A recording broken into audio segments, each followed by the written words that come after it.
But in this world, we follow Sam, who is, I said world, like this was a fantasy book. Hi everybody, my name is Kelsey, and we're about to get very, very nerdy with my September wrap-up.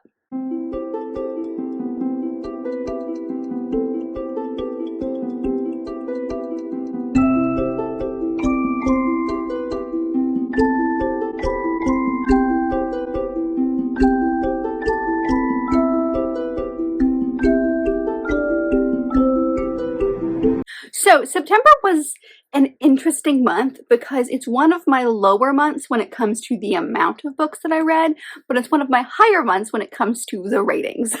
So I ended up reading 8 books in the month of September. I had a couple of reading vlogs that I was doing, so as I talk about them, I'll leave them linked above and down below if you'd like to check them out if you haven't already. But I did just a couple of fun installments in series that I have here on this channel. I did an installment of recommendations by you guys, and then I also did another Simplify My Series installment. So I'll talk about those as we get to them. I probably will have gone into way more detail in those vlogs, so if there's a specific book that you want to know more thoughts on when I get to those, I do have those sectioned, so feel free to check those out.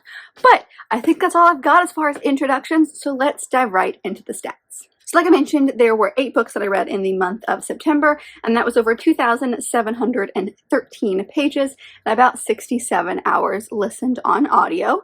And that was over 4 audiobooks, 1 ebook, and 3 mixed. The age categories were kind of spread out actually this month. We had 1 middle grade, 2 YA, and 5 adult. The genres, we had quite a few more this month. We had 3 romance, 2 fantasy, 1 magical realism, 1 nonfiction, and 1 mystery. And the ratings, like I said, were very much on the high end. We had 2 5-star and 6 4-stars. The first book that I ended up reading this month was my arc that I was really hoping to get to, and that is 10 Things That Never Happened by Alexis Hall.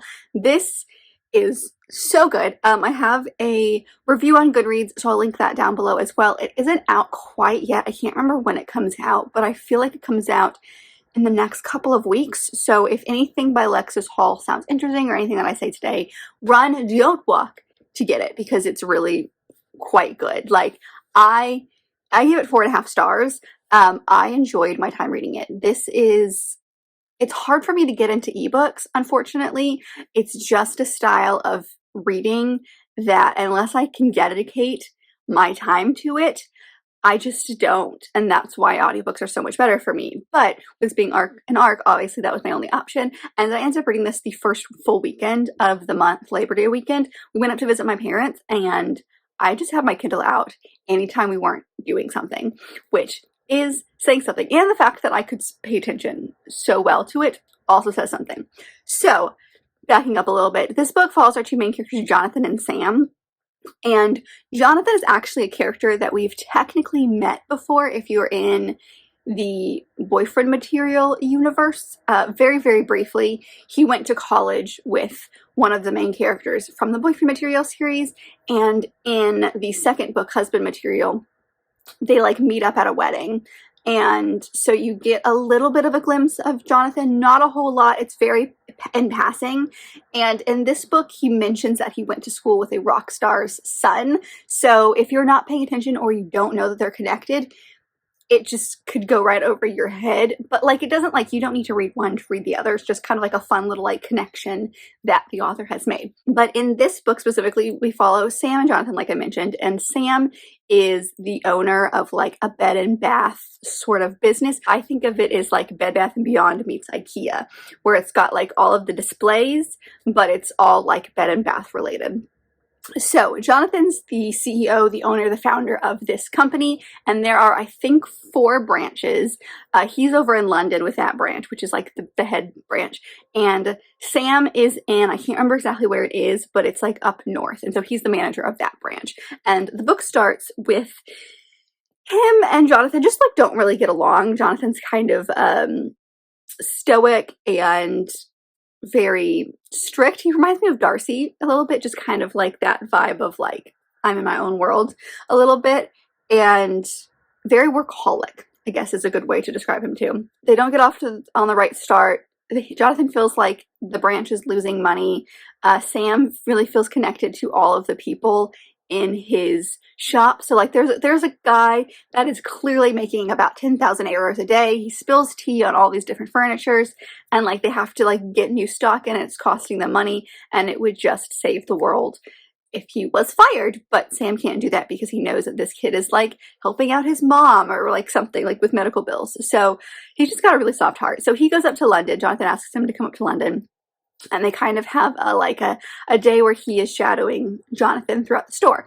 And due to circumstances, he ends up falling in one of the showers, bumps his head, and accidentally he says something that is misinterpreted as him having lost his memory. He has a concussion, but it's interpreted that like he has lost his memory. And so Sam just kind of goes with it, and Jonathan ends up having to take care of him. So he goes and lives with Jonathan for like a couple of months, I think.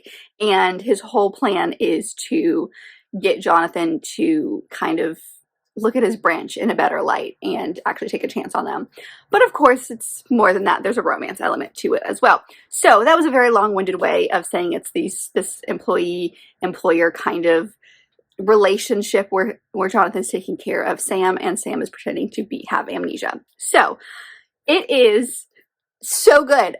What I love, my favorite part about this is that it is a character-driven story, which in the past, the few books that I've read by this author, I'm not entirely sure they're all character-driven. There's a huge amount of character development in the stories that I've read. I mean, granted, they're just the Boyfriend Material series, but this one has that as well. It's heavily character development.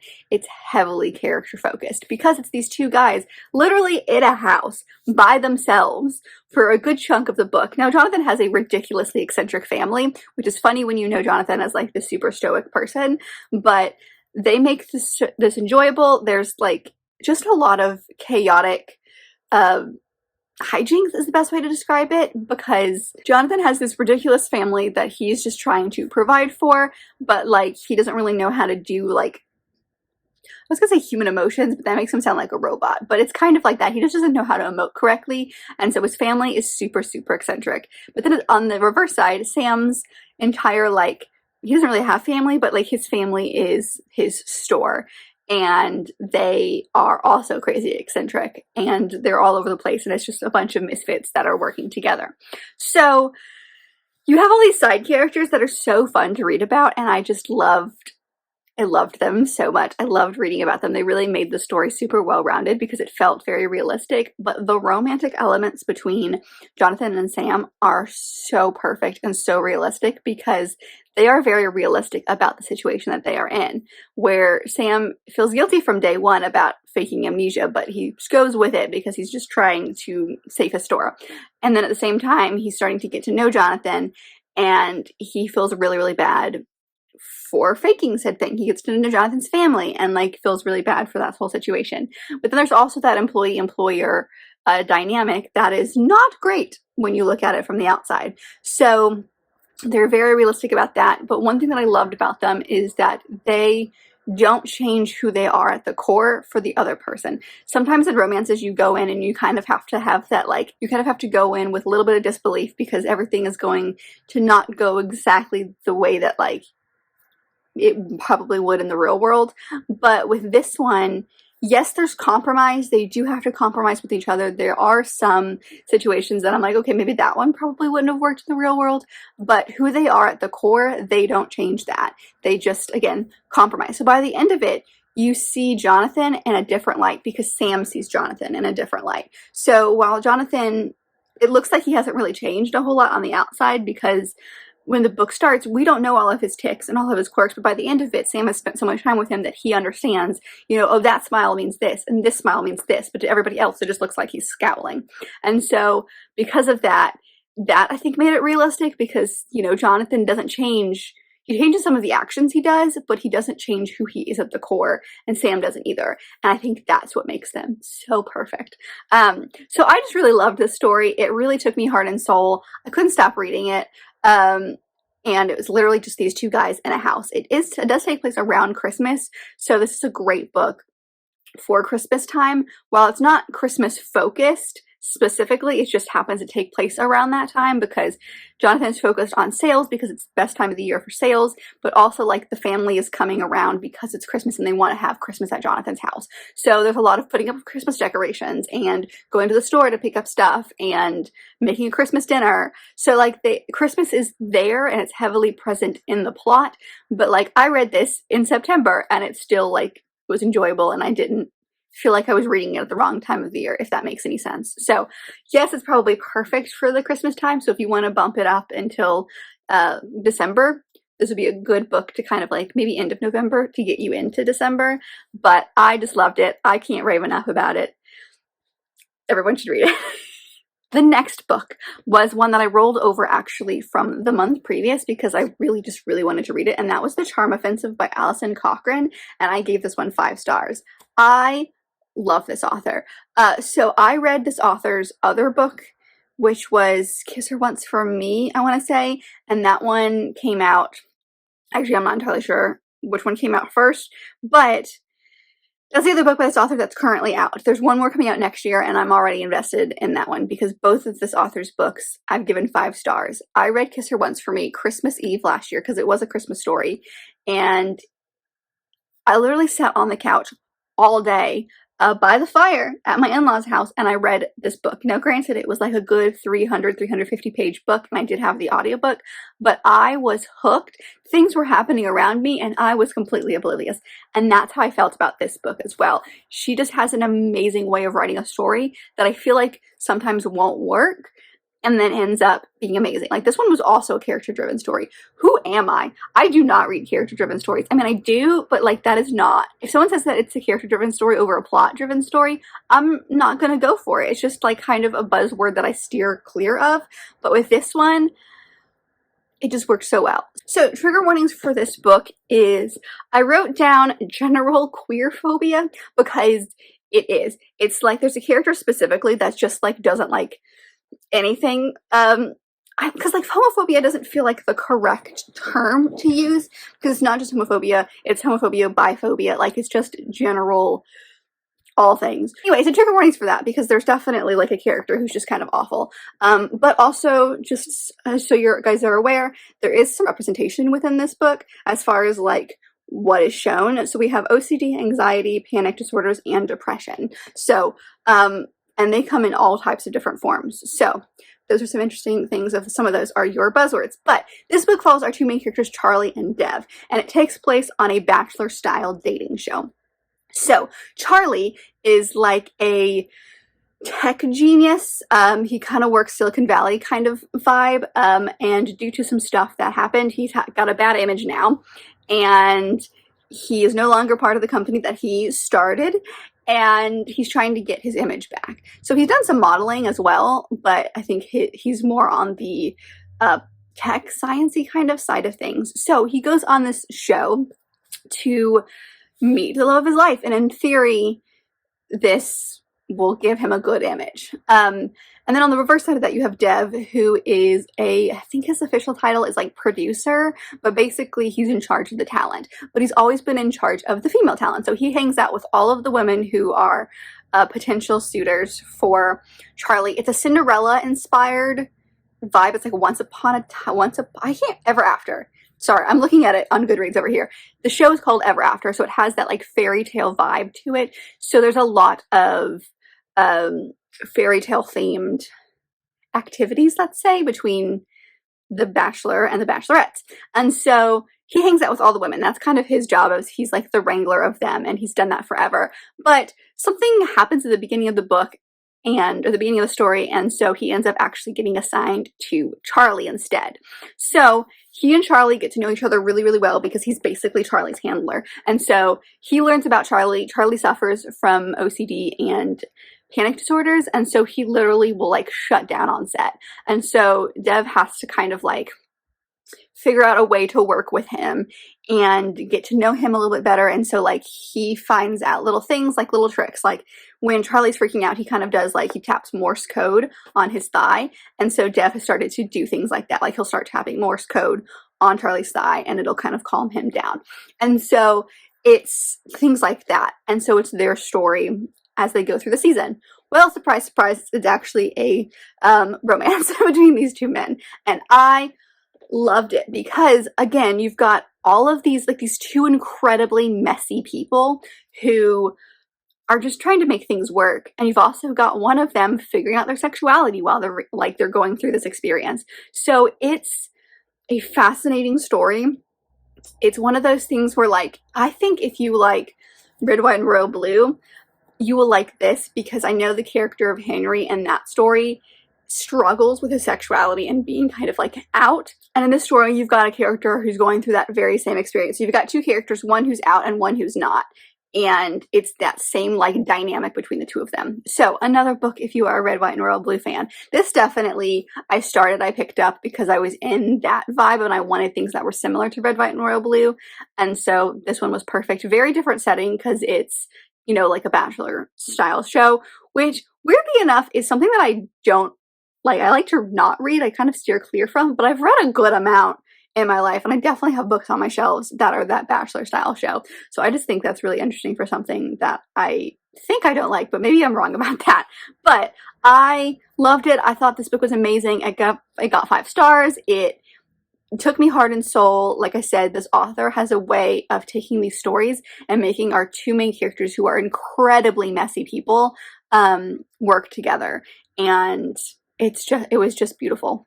It was honestly just beautiful to read, and I finished this in like a day and a half because I was so invested in who they were as people. I would have finished this in a day if I had time to just sit down and only read, but this author does something and I don't understand. Like, she has a new book coming out next year that I think follows like a road trip type of vibe, and that's usually not my thing, but you better believe I'll be reading that, because honestly, at this point, both books by this author have been 5 stars. I trust this author. I think that everything's going to be amazing. So that one was great as well. The next book, actually the rest of the books, let me get my notes. I'm pretty sure the rest of the books in, almost all the books for the rest of this video are ones that were in different vlogs. So the first one was part of my recommendations by you, and that was All the Impossible Things, and this is by Lindsay Lackey. This one I ended up giving 5 stars as well. This is a middle grade story. Trigger warnings for this one: cancer, drug abuse, and I have domestic abuse ? Because there are definitely some things. It's very poetic in the way that it's written, so there's definitely some things that a kid might not pick up on, but an adult who's reading it is like, that could mean something else. So there's a couple of moments that I'm not entirely sure if I'm reading into it correctly or not, which is why I have a question mark next to it, but I just wanted to mention that as well. This book follows our main character, Ruby, but she goes by Red because her mother called her Red, and she's in the foster care system. And we find out near the beginning that her mother is in jail, and that is why she's in the system. She's in jail for drug possession, I believe. And the book starts with her, Ruby's been kind of like jumped around a bunch in the system, and she's always kind of had a place where she first off, when her mother first went to jail, she was with her grandmother, and that was her favorite place to be. And then her grandmother passes away, and so therefore she's like jumped around, and none of the houses that she is in, she kind of gets bullied by everybody who's there. So she never really has a good time. She basically gets jumped around a bunch. Like, something happens and it's always Ruby's fault. And so she just gets jumped around and doesn't have any kind of stability or really anyone in her corner. I mean, her social worker person is in her corner, but as far as like foster family, she's not. The story starts with her leaving her current foster care home and going to live with the Grooves, who are Jackson and Celine. And they are, I think, a little bit on the older side, but they are some of the sweetest human beings out there. They really care for her. They show her that from day one, and they live kind of on a petting zoo. Like, they live on a farm, and there's a bunch of animals, and people come and buy tickets and hang out with the animals. So they live on a farm that does other things. And so that's kind of all I want to tell you. It's way more to it than that. This one is the one that is magical realism elements, because Ruby has some sort of connection power with the elements, specifically wind, but with the elements, she got it from her mother. And so you get to see her really have a lot of internal struggles that represent themselves with winds and storms. So this book was amazing. And I can't really tell you a whole lot about it because, like I said, what I've told you kind of just barely scratches the surface. But I was genuinely surprised by the topics that this book covered because they are definitely some really tough subjects. I mean, you've got this young girl dealing with so much in her life, and also just like her own emotions. Like she's dealing with people and how they are reacting to her, but then she deals with her own emotions. And she's also never really had a sturdy home beyond her grandmother. And even before her grandmother, when her mother was around, it was always kind of unstable as well. And it's so amazing to see kind of like, for lack of a better word, the trauma response that she has to certain situations of like something bad happens. She's like, oh, well, they're going to kick me out. So she goes ahead and packs her bag and is just waiting for her new foster parents to kick her out. And then they don't do it because they're actually like good people. And so there's definitely situations that you can see how she's reacting to them, and that's based on like how she's been treated in the past, which has not been good. And also like she makes some really tough decisions. She draws some lines in the sand that are really tough for anyone, especially a young girl, to make. And also I cried at the end. Like this book gave me all of the emotions and I loved every second of it. So I couldn't put it down. I've never read a magical realism book before, so this was really fun to kind of dive into it for the first time, and I really enjoyed it. I thought it was so good. So if anything that I said sounds interesting to you, there's a lot of plot twists in this one that keeps you guessing and keeps you on the edge of your feet, and I literally flew through this book. Like, it is such a quick read, so I highly recommend. Finally, I have books that I actually own. Everything so far has been books that I don't actually own, so I'm going to do the next two together because I read them for a vlog, and also they're part of the same series, and they all got the same rating and all that fun stuff. And that is these two books, which is the second two books in the Cursebreaker series by Bridget Kimmerer, which is A Heart So Fierce and Broken and A Vow So Bold and Deadly. They both got 4 stars. I read these for my Simplify My series that I'm doing here, where my goal is to finally finish series that I have started. So I read the first one sometime, I want to say it was last year, and I finally got around to reading these two. It's just a trilogy, so we're done now, although this author has 2 more books out that I've heard are part of the same world, but not part of the same series. I can't get confirmation on whether that is true or not, so maybe we're done with these characters, but I don't think we're done with the world as a whole.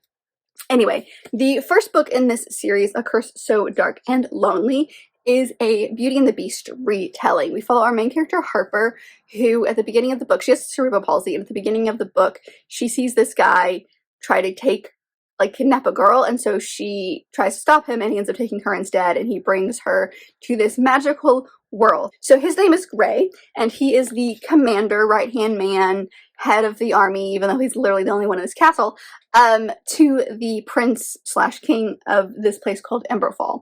And so he has the whole like monster thing going on. There's a witch who's cursed him, and every season he has to bring a new girl and she has to fall for him, and if she does, then he breaks the curse, but if she doesn't, he dies, or he turns full monster and then restarts the next season, except for this is the very last season, so if he turns, he's not turning back. And so you've got that story. You've got Harper, who's dealing with some stuff of her own, and that's the first story, and then it continues into the next 2. So I loved this series. I thought it was a lot of fun when I was reading it. It definitely, like, once we got to the second book, there was a lot of ACOTAR vibes that I was feeling when it came to the characters and their motivations. Like, there's a character who really reminded me of Tamlin when we get to the second book, Akamath. And there's some elements of Harper's personality that reminds me of Feyre at the beginning of Akamath as well. So there's just some vibes in the second book, and then it does get better in the third one. But the second book does not follow them. It follows a different character. Actually, it follows Gray for most of it. And then on his own journey, and then the 2 plot lines converge in the final book. So like I said, really enjoyed my time reading them. They felt like just fun YA fantasy stories. There's nothing specifically amazing about them. They are fine is the best way I can describe them. Like, there's a lot about these that even though I read them recently, I've already forgotten about. There is a character that we meet, a female character that we meet in the second book, which is by far my favorite character. Like, by the end of the first book, I really enjoyed Harper as a character, and she was fine by the end of the story, but this other character, Liamara, just blew her out of the water, and I loved her. Then there was definitely some stuff at the end of the third book that I questioned why they did what they did. So there was definitely some decisions I didn't agree with and plot lines that I was like, but for why? But I really enjoyed the story. I had a blast when I was physically reading them. I don't feel like I need to reread them, so I'm probably going to end up unhauling the series just because I've read it. It's great. I'm not going to read it again, and I can give somebody else the chance to read this series. I still gave it 4 stars, and I think the character of Gray was really fun to read about, and I really enjoyed my time reading them. It's just not something that is going to stick with me forever, and I will remember this series fondly, but I don't need to hold on to it, you know? So the next 2 books are back to the first vlog that I did, which was the books recommended by you. And so my next one was The Roughest Draft by Emily Wibberley and Austin Sigmund Broca. This one I gave 4 stars. This book follows our main 2 characters, Nathan and Katrina, but she goes by Kat. And it switches point of views between the 2 of them. And they are a writing duo, which the beginning of this book, it's been 4 years, and they wrote a book that was, I think, called One Night or One Time or something like that, and it did so well, but something happened between the 2 of them, and they haven't spoken in 4 years, and Katrina has not written in 4 years.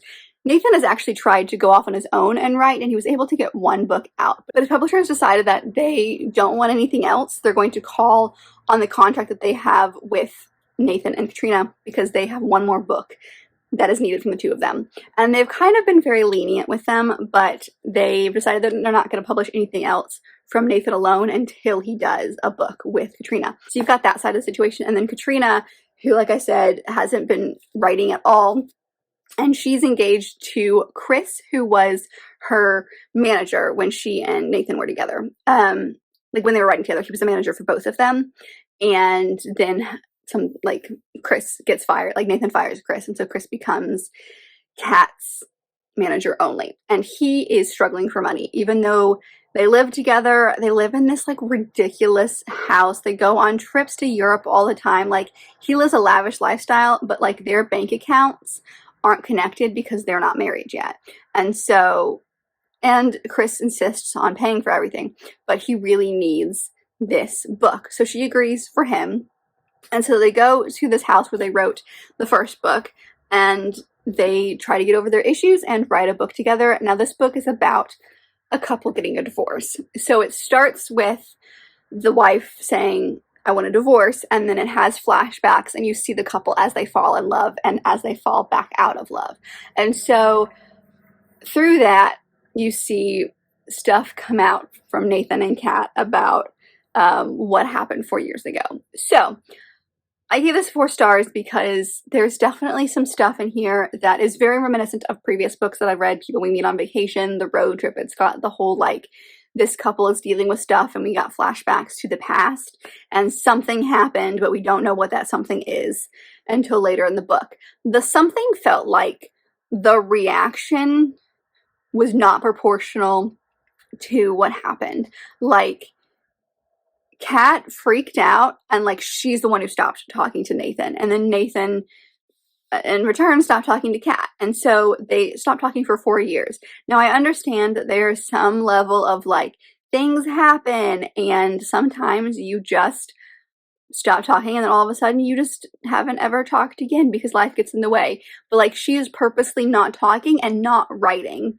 and there's just something about that like what happened did not require that kind of response, I guess is what I'm trying to say. So it didn't feel as realistic in that sense. It felt like it was a good story. I still really liked the 2 of them. I liked how this ended. I thought it was very sweet. I liked watching the 2 of them work together. But just like when the thing happened, I was like, wait, that's it? I just felt like there needed to be something else going on.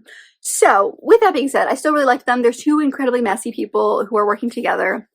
I loved the way this was written because it's very poetic, especially from Nathan's point of view, because they're both writers. So you see the way they look at the world, and so there's a lot of moments that they write a lot of scenes from actual life. So if they are trying to write a scene about them going to a Mexican restaurant, Nathan and Kat go to a Mexican restaurant, and you can see them having a conversation, and then all of a sudden, in one of their heads, you can see them like pinpointing important details that they want to include in the book later. So just like the way that they look at the world is so fascinating. So I learned a lot about the writing industry, about how it is to work with someone, because like these two authors are married themselves. And so I'm sure a lot of themselves showed up in this book. I don't know how much of themselves showed up in this book, but I feel like when you're an author duo who's married, writing about an author duo who is heavily involved in each other's lives, things are gonna happen. So I believe that there's probably stuff in here that comes from their real life.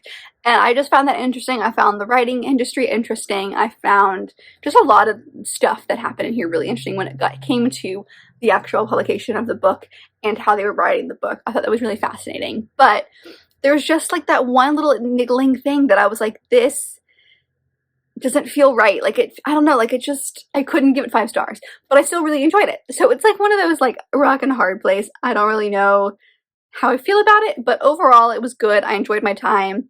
I definitely like was on the edge of my seat a few times. There's a female friendship in here that I love, and there's like a lot of elements about this that I love, but there's still a couple of things that I was like, nah, so I didn't get a full 5. The next book, and the last one that was in that recommendations video, was Finlay Donovan is Killing It, and this is by El Cosimano. This book was so good. I gave it 4 stars.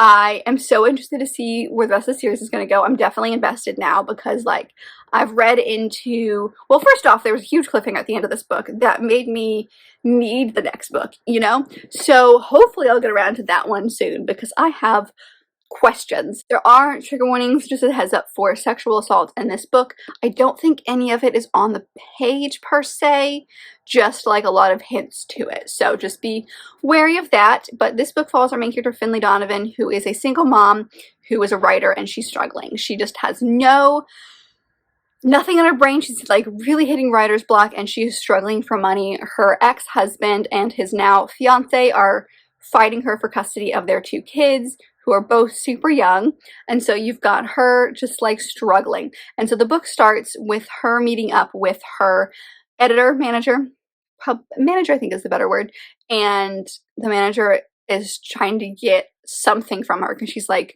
you know, they paid you a little bit of money for this book. You're either gonna have to pay that back or they're gonna need the book, so I need you to do something. And so she, based on the conversation, it gets overheard by this woman who thinks that she is a hit woman and basically offers her $50,000 to get rid of this guy who is an actual jerk, scumbag, worst person in the world. And so things happen. I found this fascinating because it is utterly ridiculous. Like, the situation that she finds herself in, like, there is no way someone actually finds themselves in this situation. It's this mom who is trying to hide things from the police, and the police are heavily involved in her life, and there's a love interest who's involved in the police within this story, and then the mob gets involved. So there's just so much about this that is so unrealistic, and yet I loved every second of it because it is handled with such seriousness that there's some pretty heavy stuff in this book. And at the same time, like, I go back and forth from being shocked to laughing at the ridiculousness of it. Like, it was just such a fun experience. So I'm interested to see what the next book is going to be about, because again, like I said, there was a huge cliffhanger at the end of this one. It seems like the mystery in this book was wrapped up, and the next book is going to be some things that happen in here obviously are going to kick off the next book, but it is like a different plot. I don't know if that makes any sense. Anyway, I'm super fascinated with this. It was crazy, ridiculous, but one of my favorite parts about this was the friendship between her and this woman called Vero, who was her nanny. And has, like, she is her nanny, but has become like her second partner in crime, basically, in more ways than one. Like, she's there for Finlay when Finlay's going through some stuff. They go through stuff together. She's living in the house and taking care of the kids while she's going to grad school. Or maybe she's not grad school, but she's going to school, and she's dealing with all of that. And then also, like, they become really good friends, and like they celebrate things together. Like throughout this story, Finlay gets some good news when it comes to her writing, and you really get to see the lines that are drawn between her and her ex-husband, because he never thought highly of her writing. And so the fact that she gets paid a good amount of money for her writing, he's like baffled by this. And then of course you've got Vero in her like in her corner being like, of course, be gone with you, she's amazing. And so I just really liked seeing their friendship as it grew within here. And now by the end of this book, I don't think either of these women would agree that they are friends, but they're friends. And so I'm interested to see what the next step is. I don't know, it just was fun. I had a good time reading it. It was goofy and serious all at the same time. I don't know how else to describe it, but it was great. I highly recommend if anything about this sounds interesting. I loved it. So I'm excited to see what the rest of the series is like. We'll see. And then the very last book that I read, well, I guess listened to in this month was Vikings, which is by Scott McCormick, and this is Scandinavians Who Shaped the World. This is an Audible original, and it's part of this series by this author. He does a bunch of things like this. He takes a lot of situations and just kind of like history stuff and puts them in a very easily digestible nugget of information, but in a fully produced, full cast audiobook. He's got a couple out about different rivalries throughout history. He's got one out about pirates. I feel like there's one more somewhere that I'm forgetting about, but he's got, and then this is the newest one, Vikings. I just happened to stumble across it and I was so excited. So they're only 4-hour audiobooks. They're super fast. It's full cast, like I said. The best way I can describe this, if anyone knows what I'm talking about, is that Drunk History show where they have actual historians and people who know a lot about different people and different situations come on, get drunk, and tell stories. So the reenactments in this audiobook reminds me a little bit of the reenactments from that show, and their goofiness and their, you know, they're not using actual language that they would be using at the time. Just certain situations are super goofy, but it's a way that like the reader can really understand, or I guess listener can really understand what is happening at this time. And each audiobook has 4 stories. This one, like I said, had 4 stories, and it's specifically about Vikings / Scandinavians. He said Vikings, he called it Vikings, but he was like, when we think of Vikings, we think of like people from Scandinavia. And so he had a couple of stories that he was telling about this. They're fun. Like there's nothing really spectacular I can explain to you. I gave it 4 stars. I really enjoy, these are good for like, if you're going on a road trip, because they're entertaining. It really reminds me kind of those old-timey, that sounds bad, but like people who would like listen to the radio and just get like those audio stories through the radio where you had sound effects and music and all these different characters, and every single week there would be like a new addition to the story. That's kind of the vibe this gives me as well. So it's the audiobook, more modern version of that like radio shows. So I liked it. I learned a lot about Vikings and Scandinavia and, you know, things around that nature, and it's great. There's not really a whole lot I can say about it because it was nonfiction, but it was just enjoyable. It was just a fun time. So if you have Audible and you want to check anything out by this author, I highly recommend it because, like I said, they're just fun. They're just plain fun to listen to. So that is what I ended the month with, and that is my reading for September. So I hope that you guys enjoyed this video. Please let me know, as always, if you've read any of the books that I mentioned in today's video, or maybe tell me something that you read in September that you loved and or hated and need to rant about. All the things are acceptable down below. But if you like this video, and I very much hope that you did, don't forget to give it a big thumbs up and subscribe down below if you'd like to be part of this awesome growing family.